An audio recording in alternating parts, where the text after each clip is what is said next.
Chelsea, the Christian nutritionist, comes on to talk her philosophy and how she puts together faith in helping others, not just with diet, but also some really good insights in lifestyle.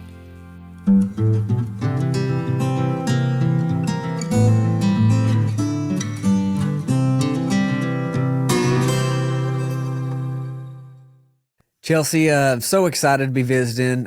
You came across you actually on Instagram. You were saying some really unique things for somebody that is a nutritionist, and so wanted to connect with you. Very much in line. The more I've dug into your work, the more that I appreciate it, and especially how you tie in faith. I think that is such a beautiful piece of all of this as we get more into almost like the quantum realm. It almost seems like you have to pick, right? You have to pick God or nature. And so you don't, or well, you did, but you picked kind of the road less traveled by, and I love it. So if you don't care, give us that brief little introduction and let's just dive into the meat of this discussion. Sure. Well, I'll kind of tell you how I got into this space. Originally, like a lot of us, I kind of never thought I'd be doing this work ever. But it was my own health issues that led me here, kind of looking for something more holistic. So I grew up with, digestive issues, a genetic skin condition, and just kind of thought those were normal, like went to doctors for years and years, finally hit a roadblock, hit a brick wall with doctors as far as my genetic skin condition. They, we can't do anything more for you. And I'm like, all right, well, that's whatever. It is what it is. But it was when I was trying to start a family and I got the diagnosis of unexplained infertility that it was the catalyst. And so I was ready to do whatever it took to have a baby. I was like, all right, well, what do we got to do? Let's go down the infertility route. My husband was like, no, we're not doing that. They can't even find anything that's wrong with you. I'm not doing that. And my husband, you have to know this, my husband's a grass-fed cattle rancher, okay? He's like, listen, these things take time, okay? Because sometimes the heifers just don't get bred. It takes a while. I'm like, are you comparing me to the heifer, to your heifers? What is happening? That was a tough time in our marriage, I got to tell you, because I was crushed. I felt like he was holding me back from us starting a family. But what that did was lead me to just start researching, like, what can I do for myself? What can help me? Is there anything in my control that I can do in this situation? And so I found a book called Taking Charge of Your Fertility. I, followed that advice. I found a naturopath, changed my diet, gave me some supplemental fatty acids. 6 weeks later, I was pregnant. And I was like, what? I mean, this is amazing. And of course I was absolutely thrilled, right? I was thrilled, but at the same time, I was a little bit ticked off because I was like, why did no doctor ever ask me, like, what are you eating? What is your lifestyle like, And so that really led me down the road of just voraciously, researching and studying, and finally led me to become a nutritional therapy practitioner. And so that's what led me into doing the work that I do. But I really felt God calling me to tie him into it, and for me to call myself the Christian nutritionist, which was, I was like, what? No, God. I do not know enough about the Bible. That is very evangelic. I am a very private person when it comes to my faith, and he just would not let up. And so I was like, all right. And so that's what led me to this space. But for me, it just made so much sense, right? With all of this confusing message that we have out there, who knows better about the foods that we should be eating than the creator of your body? The creator of your body may be perfect food for your body.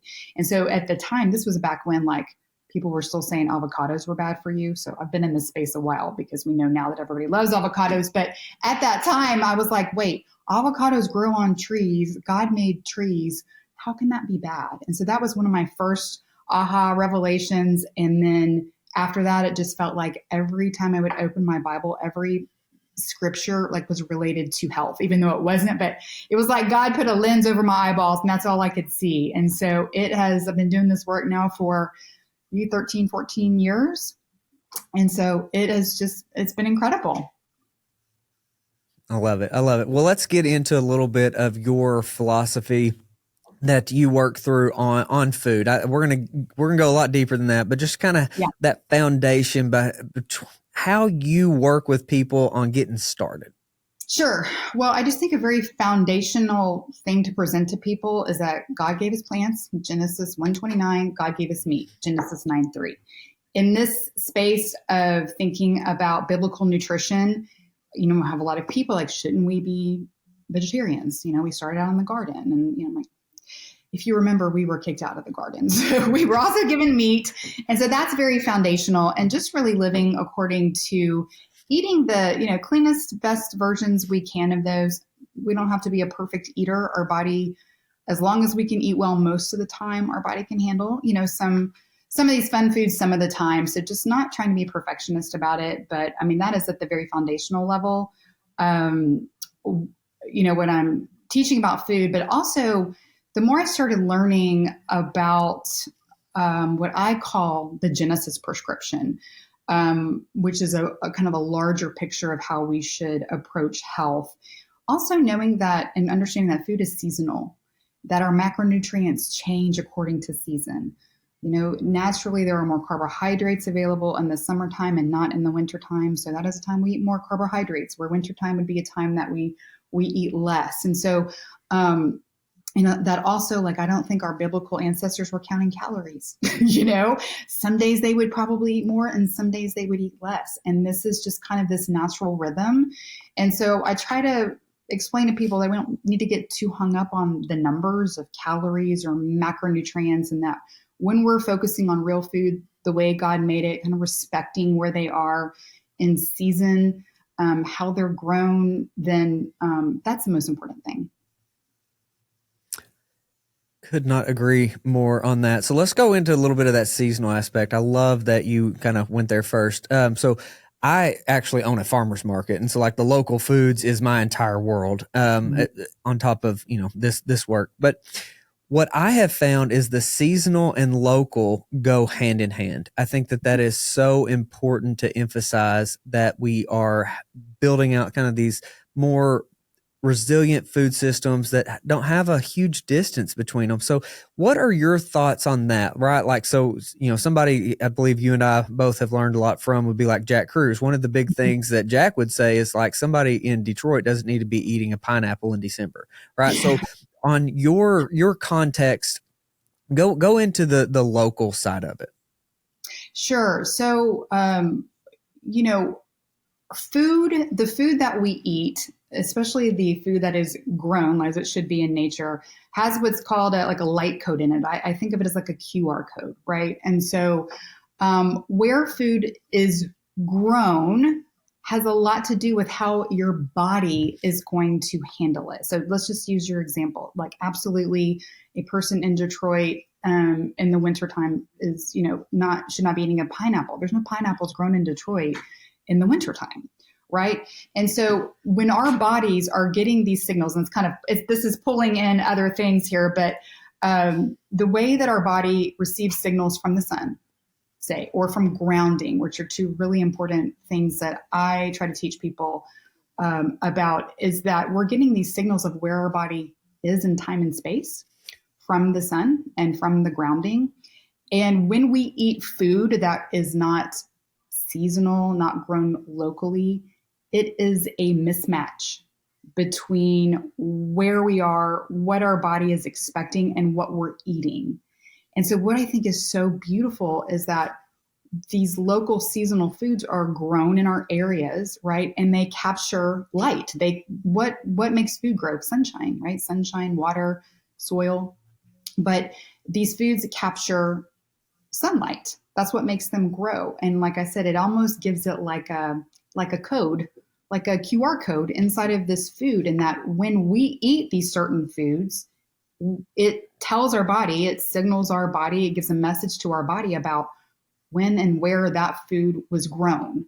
And so it's really important that all of these signals in our life are matching up. Otherwise, it's very confusing to our body, and it's going to affect the way we digest it. It's going to affect the way our mitochondria uses it or doesn't use it. It's going to affect the way our body feels safe or doesn't feel safe.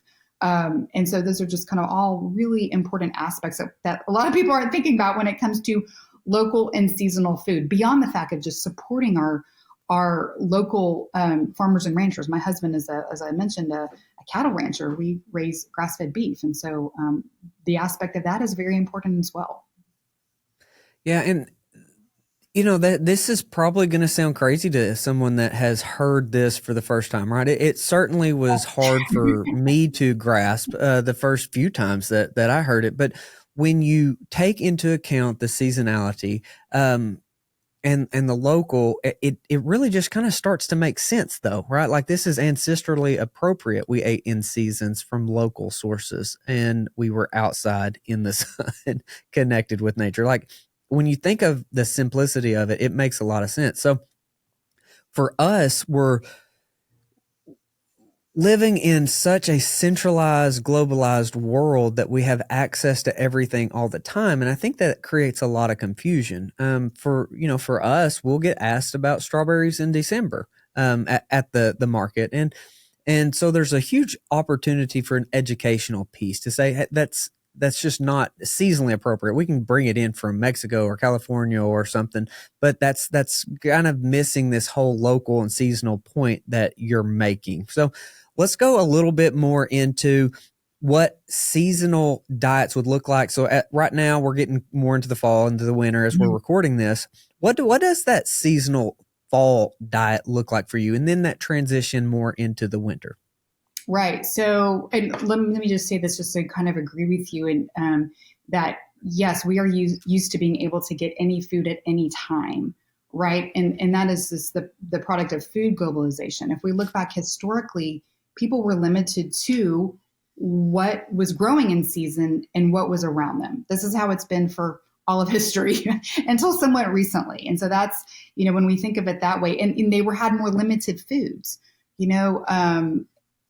just based on that. So I think that's really important for us to remember and understand. This is an interesting time of the year going into the fall, kind of before winter. We're in the fall right now. This is the time of the year our bodies are really meant to be frankly kind of fattening up for the winter. There's we're kind of at the tail end of fruit season. We've got some root vegetables available in the fall season. And so this is our body's way of kind of bringing in energy. And I like to use energy instead of calories because that's all calories are, energy, right? But so bringing in energy, having enough, kind of stocking up a little bit before we move into the winter season when there is less plant life availability naturally. Like you said, of course, we can walk in the store and get something from Mexico or, across the world. But historically, that's not how it would have been. And so we have this, this is the time of the year we do that. What's kind of interesting is fructose, which is a fruit sugar, mostly found in fruit, is one of those seasonal signals that tells our body kind of where it is, what time of the year it is, right? There's not a lot of fruit available like we were talking about earlier in December. Right. And so getting a fructose signal in the body in December is not the same as getting it when these plants are actually growing in the summer and kind of in the late fall. And so fructose is one of these seasonal signals to our body to, hey, it's time to hold on to a little bit more energy at this time of the year instead of expending it. Okay. So what does that mean? Holding on to a little bit more fat.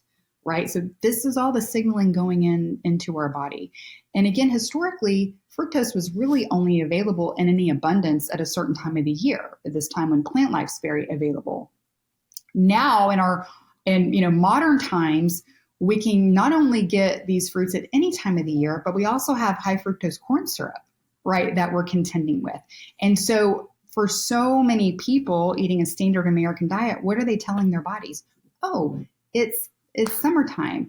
Fructose is available. We need to be more in that storage mode, right? So we're sending that signal all year round, storage mode, which is this unnatural signal to be getting in, such a high quantity and all throughout the year. So I think that's one of the most interesting things specifically about this time of the year, is that we are in the fall really preparing ourselves. Our bodies are preparing for the winter, almost like our little hibernation, if you will.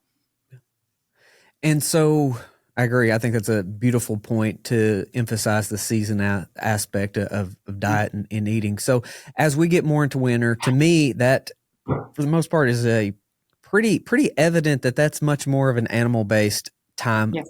to be living, right, and eating. And so with that, I mean, there's huge argument for carnivore during winter, based off of ancestry, especially in a temperate or winter environment. That's what we would have been eating, or the locals would have been eating there. So, with that, what are your thoughts of that? Shifting in and out of keto based off of the seasons, and then throw in more of that animal based approach. How do you go through that? Is it a nose to tail approach, especially with y'all being that hands on with the agriculture? You see that. So what does that look like? Just kind of the seasonal cycling of ketosis, and then nose to tail in your recommendations.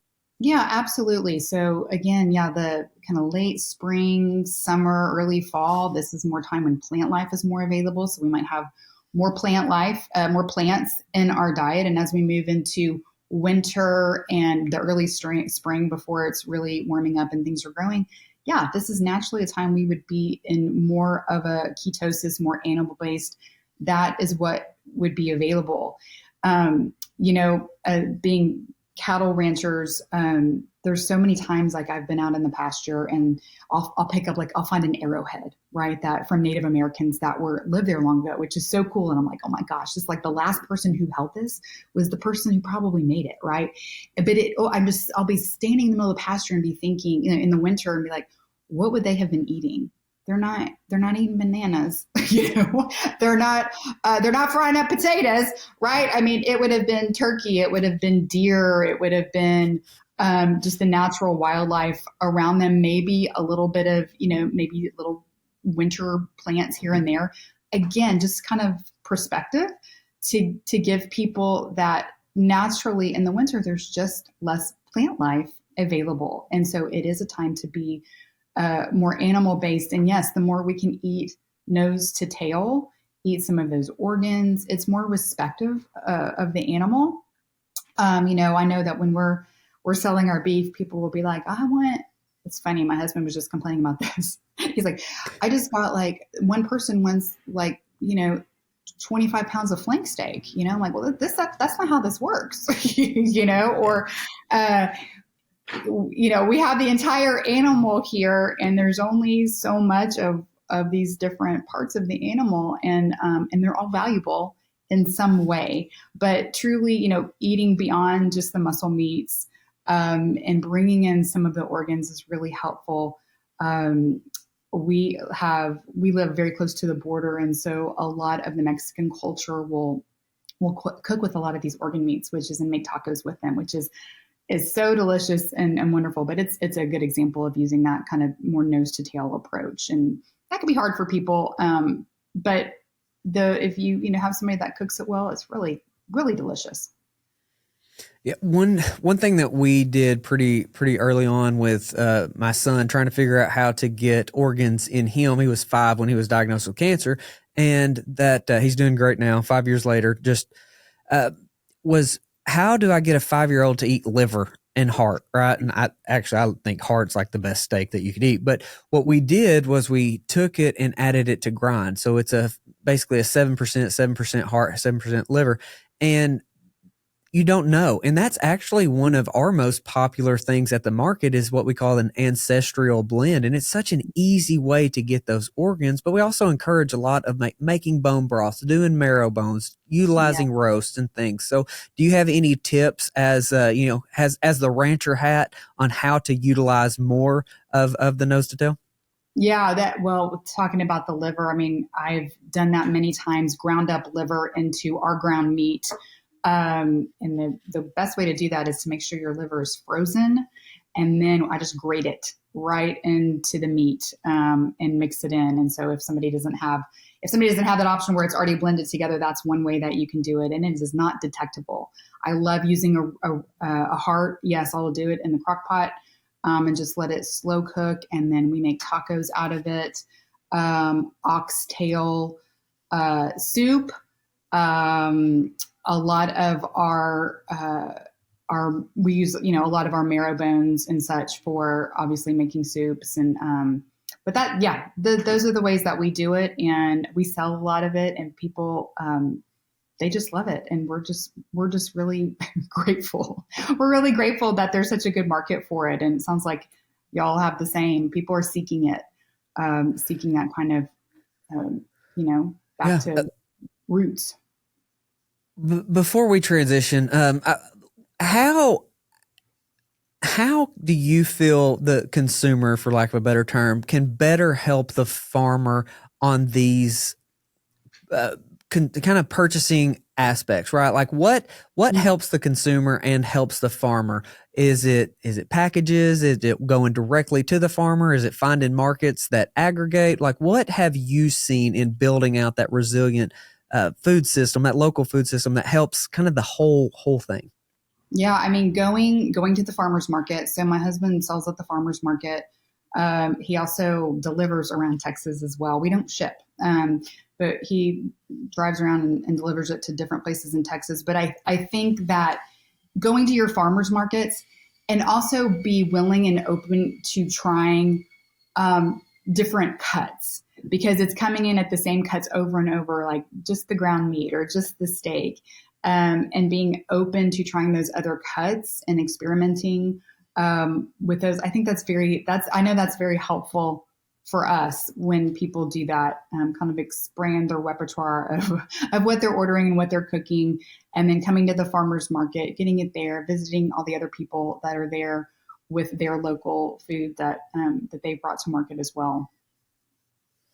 Absolutely. Yeah, it's kind of on every one of us to make it work. I mean, if we don't have the farmers, we don't have the food. If we don't have the people buying it, we don't have a demand for it. And so, Right. We need everybody each has a other. role. Yeah, we need each other. Hmm. We need each other. All right. So currently we have this big kerfuffle, to say the least, over raw milk in Arkansas. So I had the health department come in. I was retailing pets milk, right? Milk not Hmm. intended for human consumption. And the health department came in. And so then we've gone, used our platform to say, hey, this has got to change. This is absolutely insanity. So what is your thoughts on raw dairy, on maybe we throw in the whole seasonal aspect of it? Is it something we should have all the time? Is it part of the time? How does it play into the food system? But what are your thoughts on raw dairy? I love raw dairy, and I always tell people that, that is how God made it, right? Straight out of the animal, and that there's not a 2% udder, there's not a 1% udder. It comes out full fat in all of its glory, raw and delicious, and that it was a staple in the biblical diet. And it would have been year round, it would have been a huge part of their diet, and they would have had it straight from the animal, whether it was, cattle or goat or sheep, right? They would have used it to make milk. I mean, to make cheese, to make like kefir, all of yogurt, all of these other byproducts that they would have used to make it with.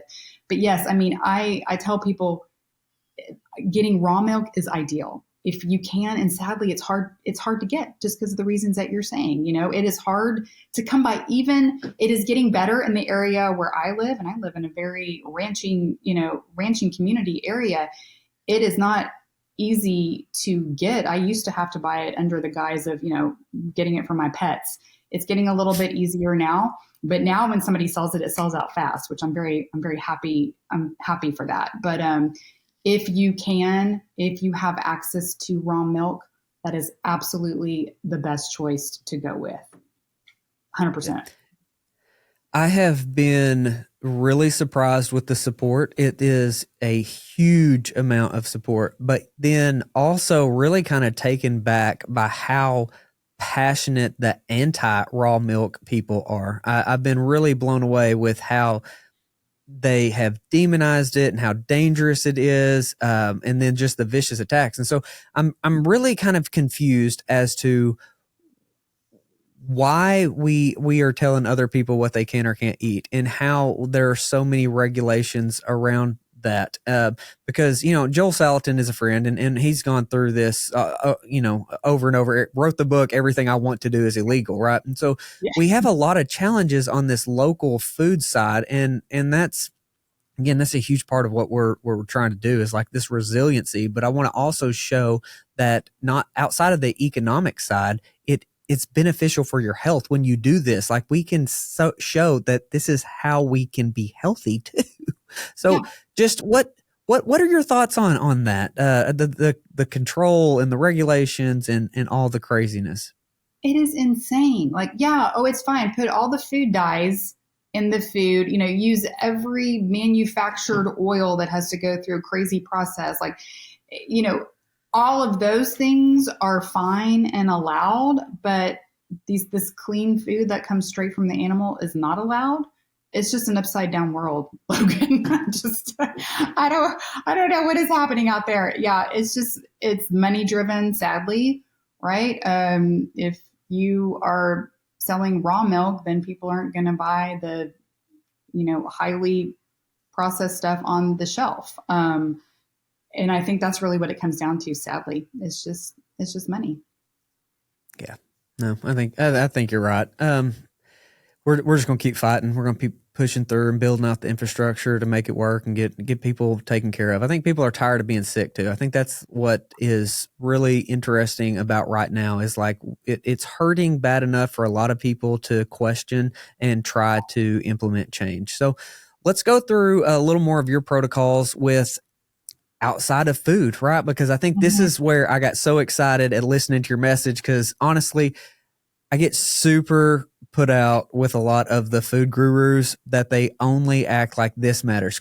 If you're not carnivore, you're not doing it right. If you're not vegan, you're not doing it right. If you're not in ketosis 100% of the time, you're not doing it right. And paleo or whatever it is. And they'll take account to the whole ancestral approach with the nuance of the incredible work of quantum biology, honestly. So Yeah. what do you work with your clients on with a lifestyle, the daily routine? What do we do to set that foundation? Sure. So after, I've been just primarily teaching about food for many years, I felt God kind of put this idea on me called the Genesis prescription. And really, that everything that we need to know about health is found right there in the creation story, in the book of Genesis. We are creation and we are part of creation and we are meant to work alongside in synergy with creation. And so, if you look in the creation story, what is there? There's light, there's water, there's earth, there's plant food. I'm going in order here, by the way. There's plant food, there's animal food. Okay. And then there's breath, breathe into our life to bring us to life, right? God's breath. There's rest. There's fellowship. There's movement. Okay, and so that is what I call the Genesis prescription. And in Genesis 1:1, it's just really talking about how God brought order from no order, right? And so it is when we have all of these things working together and really, in my opinion, going in that order that they are presented in the creation story, that we create order in our body. When we have disorder, when we have disease, is because we are out of alignment with the way that God made our body and made it work in relation to creation. And so that includes getting sunshine. That includes, getting clean water. That includes being in nature, grounding, picking up electrons from the earth. That includes plant foods. It includes animal foods. It includes calm breath through our nose, nasal breathing, which is our body's signal of calm breath. Breathing through our mouth is a signal of distress. And it's kind of the breathing more of fear, right? When we're breathing out of our mouth regularly. And we are called to rest. We are called to sleep. We are called to Sabbath. We are called to be in fellowship. We are made in bodies that are supposed to move. So it is all of those things that really completes the entire lifestyle of what we are looking to do to bring all of these elements together to be in health and to create order in the body. I love that. I absolutely love that. One little wrinkle I want to throw in there is so in the beginning, God created the heavens, the earth. The earth was without form and void, and darkness was upon the face of the deep. And the Spirit of God moved upon the faces of the waters. All right. Right. What Right. do you think about that? Because I've pondered this a lot as I have dove into more of the quantum side. And I don't know the answer to this, but I don't know that this doesn't have a lot to do with, say, the elements and hydrogen, right, moved upon the faces of the waters. And so Hmm. I think the whole gas piece is extremely important, and that's Hmm. something that we don't pay enough attention to. Do you have any thoughts on that? Uh, Not specifically, I've gone back and forth about what comes first, water or light, because in the beginning, also we have the electromagnetic spectrum, Right. and also we know the word was with God. We know Jesus was there. And so I feel like, that is the original light. Yeah. Jesus is our original light, right? And then we have our electromagnetic spectrum. We have the water. It's all kind of jumbled in there right at the beginning, right in the beginning. Hadn't thought a lot about like the gas piece of it, which is interesting. Now you did threw me a wrinkle and a curveball. I'm gonna have to think Well, about that one. it's really cool that you have the Genesis prescription, and how, because I have been for years now playing through what you've done, and you've just articulated, you've done it very good. And that beginning piece is something I'm just, Bible also says lean not on your own understanding. So I try to tried to make heads and tails of that, but I think it's fascinating. But let's go into that light piece. And what are your thoughts on the whole morning sun? And I really want your thoughts on sunglasses. Yeah, I'd love to talk about that. I love talking about this. So, yes, absolutely. Sunlight in general. So the sunlight that we get through our eyes and on our skin, again, that is signaling our body. It is signaling our body about where we are in time and space. It's triggering very specific mechanisms in the body. And we have to understand that the light is changing all day from sun up to sundown. The light spectrum is constantly changing. And so the more that we can get outside and receive these signals, it's constantly signaling our body something to do. When we see sunrise, that sunrise light is so important because it is what is telling our body to make cortisol, right? And just really that this is when the blue light, kind of kicks into gear. And that is our sign to make cortisol. It is also telling our body, hey, in about 12 hours, we're going to make melatonin and it's going to be time to go to sleep. So it's also kind of preparing your body for what's going to be happening later in the day. And so when somebody is very stressed in their life, they have a lot of cortisol issues, can't sleep, melatonin issues, that's the sun I want them to get. I'd love to get them all the sun, but we really prioritize get the sunrise light for that. And then about an hour later, you have UVA rise. This is such an interesting, critical time for light during the day. It is signaling all kinds of things, especially through our eyes. We have these receptors behind our eyes that are specifically catching these photons of light. We also have there what's called aromatic amino acids, which are triggering things like making our melatonin. So we go through serotonin to make melatonin. It's what's triggering thyroid hormone. It's what's triggering all of these kind of happy chemicals in the body. It's triggering all of these happy like pain suppression kind of chemicals. A lot of things are happening at UVA rise, and it's those transitions. People are always like, do I have to be out there right at the rise time? I say get out anytime you can. Anytime you can get outside, anytime during the day and let the sun shine in your eye, it is helping your body. But if you're really working on health, get out for the transition, get out for sunrise, get out for UVA rise. Those are really, really critical. If we're wearing glasses, if we're wearing contacts, if we're wearing sunglasses, we're not getting that signal because those receptors are right behind the eyeball there. And it's just blocking it too much where we're not getting that full on signal.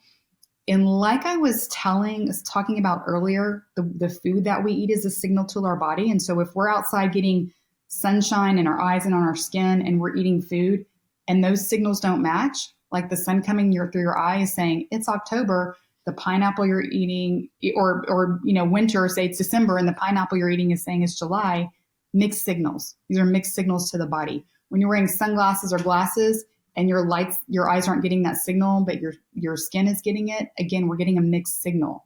And in that case, it's one reason that people often sunburn more easily is because of the way it's not triggering the melanin in the body, the neuromelanin and the skin melanin, right? These are mixed signals. And so if you're somebody that burns a lot, again, we want to not be using sunglasses so that our body is getting this full signal, this matching signal that's going on. I love it. So again, to talk about him again, Dr. Cruz, I asked him, what do I do for my son? Like, what do I do? And I was so new into even this whole world of light. And he said he's got to have a tan on his back. And I worry for him if he's doing things on like devices a lot. Mm-hmm. And blew my mind. What in the world does getting a tan on his back? So it was kidney cancer. What does this have to do? And so that sent me down the rabbit trail of so many different things, but the importance of melanin. So let's go into that next transition of UVB. How do you work with people on getting the sun exposure of UVB to develop a tan, to have vitamin D synthesis? Like, what is your recommendations around that? Right. Well, you certainly have to work up to that. Obviously, UVB is only available at a certain time of the day, kind of towards that middle of the day when it's strong enough to get a tan. It's also available seasonally. This is like a whole nother rabbit hole, right? Like, should we really be supplementing with vitamin D? Because God made our body to get vitamin D from the sun. That's the primary way we're supposed to get it. And UVB is only available at certain times during the year, right? Again, seasonal, where melatonin is kind of our winter equivalent. But anyway, so to your point, obviously we're not supposed to like be inside all day long and then jump out on a Saturday and get on your boat and fry your body all day. This is what people do, right? We have to prepare our body. So part of what I try to teach people is you need to get out in that morning light where you're getting red and infrared. This is conditioning your skin. It's preparing it for UVA and UVB light. You're kind of building up. You're building up what's known as that solar callus. We don't stay inside all day and then jump out for 30 minutes, at noon and fry our bodies trying to get vitamin D. That's not how it works. And so just really building that solar callus, getting it a little bit at a time, and then getting outside and getting the UVB. You don't have to be out there that long, especially when you're kind of right in the crux of high UVB season, like in the summertime. And there are apps you can use to kind of track how long you need to be outside to get it. But even, you do have to work up to it. And so that's what I want to share with people, because people will I burn, I can't. The sun is bad. I got to wear, slather up with sunscreen. I'm going to get skin cancer and such. And so just trying to, again, God made the sun. Of course, the dose makes the poison. We don't have to be out there all day long frying our skin, but we certainly need it. We absolutely need it. And so that UVB is really important too. So you've got your sunrise, your UVA, your UVB, and then we have our sunset. Right. So those are kind of the 4 important points of the day. We have that sunset. That is like about to turn the lights off. And we're really supposed to as well, but that's telling the body, okay, it's time to convert all this. It's time to release the melatonin. We're going to sleep soon. And so getting all of those 4 transitional points throughout the day is just so wonderful for promoting good health. This may sound like we've had a complicated conversation, but it really is unbelievably simple. That's kind of the big takeaway is just eat local, eat seasonal, eat natural, and get more in touch with nature. So you have anything to add to it's really pretty simple. It really is simple. And I know I just kind of jumped in with all this, because I think it's so fascinating. I always feel like science is always catching up to what God has already told us. And it's really exciting to make those connections and share it. But it is as simple as just getting outside, getting some, soaking up some sunshine, eating real food the way God made it, eating local, eating seasonally, just kind of thinking back historically. That always is a frame of reference. I like to look back. How was it done? How did the biblical people do it? How did our ancestors do it before we had food globalization, before we had sunscreen, before we had sunglasses, before, all of these things? And just, yes, keeping it simple. God, I always say God did not make our healing inaccessible. He made it so accessible, but we do have to step out and we have to receive it. Yeah. Amen. I love that. Yeah. And just really excited about the awareness that's coming around this space. This is really growing exponentially on how many are coming around to this and being receptive and applying these principles. And there's nothing else that I have seen that compares to the results, right? A diet can be beneficial in a short term for a lot of people, or doesn't work at all for others. But when you start taking this holistic approach that we have laid out in this conversation, it's just magic, how people are doing and how they feel. So Chelsea, thank you for taking the time to visit and the work you're doing. Tell us where do we go to learn more and follow around?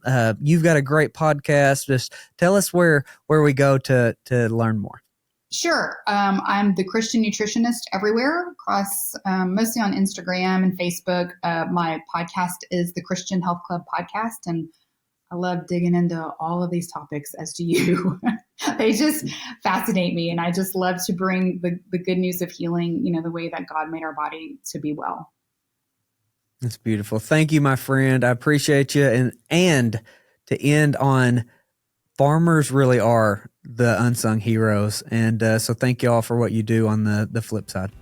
Yeah, thank you. Thank you for joining us in the Sowing Prosperity mission. If you like this content, like and subscribe, share with your friends. Be sure to check out sowingprosperity.com. Sign up for the email. We've got so much more work to do.